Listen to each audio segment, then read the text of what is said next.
کسی تفصیلات واسطہ ہمارا جوائن کو تھا بلال فیروزہ۔ جی بلال فیروز، کیا تفصیلات اس حوالے سے؟ جی بالکل، سوئی سدرن گیس کمپنی کی نااہلی کے سبب آج گیس لیکیج سے ہونے والے دھماکے کا ایک اور واقعہ رونما ہوا ہے، جو کہ اس ماہ سیام میں پیش آنے والا 5واں واقعہ ہوگا۔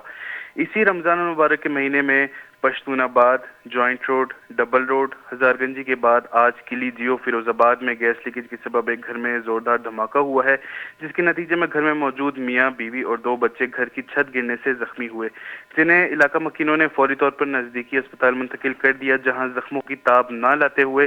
زخمی خاتون جو ہے وہ دم توڑ چکی ہیں، جبکہ زخمی باپ اور 2 بچے جو ہے وہ تاحال ہسپتال میں زیر علاج ہیں۔ یہاں یہ واضح کرتا چلوں کہ سوئی سدرن گیس کمپنی کی جانب سے گیس لوڈ شیڈنگ کا ایک شیڈیول تو جاری کیا گیا تھا، جس کے مطابق سحر و افطار کے اوقات میں گیس کی بلا تعطل فراہمی یقینی بنائی گئی تھی، مگر اس شیڈیول سے ہٹ کر یا جو ہے کہہ سکتے ہیں کہ غیر اعلانیہ لوڈ شیڈنگ بھی کوئٹہ شہر میں ماہ سیام کے پہلے روز سے کی جا رہی ہے، جس کے باعث آئے روز ایسے دردناک واقعات جو ہے وہ